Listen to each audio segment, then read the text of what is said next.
Welcome back to the channel. My name is Stephen Nguyen. I'm a pharmacist and I own 52 units of real estate. So I had a great question in the comments asking, do you use property managers? And if so, how are you able to build a relationship with them as you live across the country?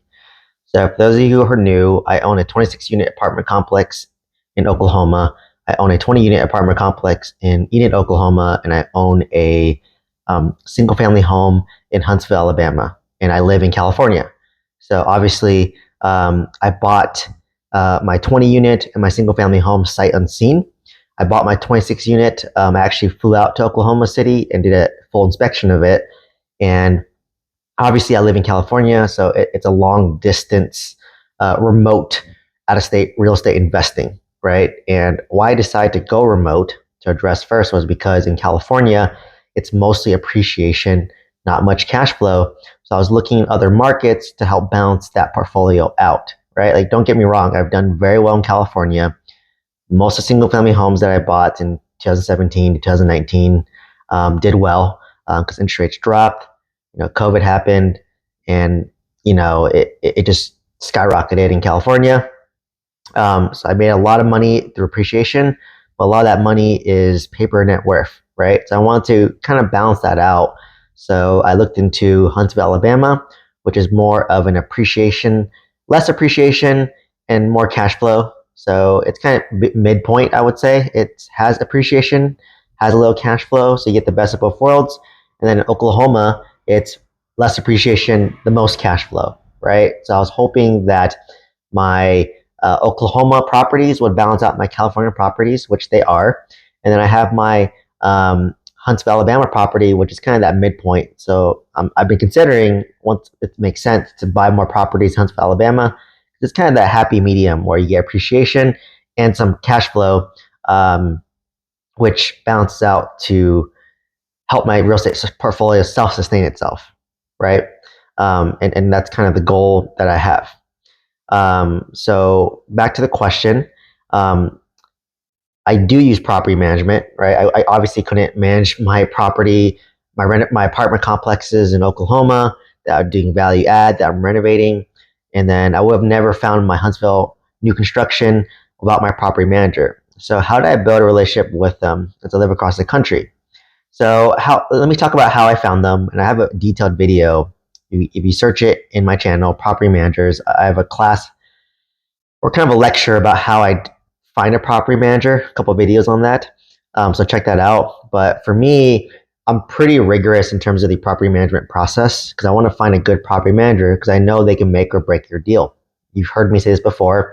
If you have a bad deal with a good property manager, it can become a good deal. If you have a good deal of a bad property manager, it can become a bad deal, right? So that's how important property manager is to help you scale your real estate portfolio, to help you build wealth, and to help you, become financially free if that's your goal. So how did I find these people? So obviously you can look on Google, right? You can go on real estate forums like Bigger Pockets, Facebook forums, and just ask for, hey, who do you recommend? Who do you use? So this is how you try to find referrals, right? Like you want to use somebody that someone else has used before, and maybe you can ask, hey, like what's good about them? What can they improve on? And what's bad about them, right? So you want to ask a lot of these questions. So once you have your list, and it might be like 10 type of property managers, and remember, if you check out my other video, I talk about if you are buying an apartment complex that's maybe 30 units, you want a property manager who's used to managing apartment complexes that are 30 units. Because how you manage a 30 unit apartment complex is going to vary from a 100 unit apartment complex. And that's going to vary between a 200 unit apartment complex. So you want to get a property manager that has managed your type of property before. If you're doing a value add apartment complex, like what I did, that's like about 30 units. You want to get a property manager who's done value add apartments for about 30 units. So that was my property manager. They done a lot of value add apartment complexes that range between 20 to 50 units. So when they took over my 26 unit apartment complex, I had confidence that they can help manage the renovation, manage the tenants during that process, guide me on the best practices to renovate in a cost-effective way that is modern, that's nice, that tenants will like and will pay top rent for. as well as managing my cash flow, right? So it's a different skill set to do that with a 30 unit versus 100. So I wouldn't use my 30 unit property manager to manage a 200 unit apartment complex. It's a different skill set, right? Unless they've done it before. Just like how I wouldn't use a single family home property manager to manage my 26 unit apartment complex. They don't have that mindset of, remember, apartment complex is running a business. They have to manage your income, make sure your income is going up by routinely raising rents. You also have to make sure your expenses are stayed low because property tax goes up every year, insurance goes up every year, um, maintenance goes up every year. So they have to be stewards of your business. And with apartments, they manage your net operating income. And as we all know, your net operating income, or NOI for short, determines the value of your apartment complex. So they're running your business, right? So I go through a really rigorous screening process. If you join the course and mentorship, I have like 10 questions, but typically I'll ask, what type of properties do you manage? How do you deal with a tenant who's not paying? How do you deal with renovations? Like, you should be learning from this property manager. They should be teaching you, right? My property manager has 20 years experience in the business. It's a husband and wife duo.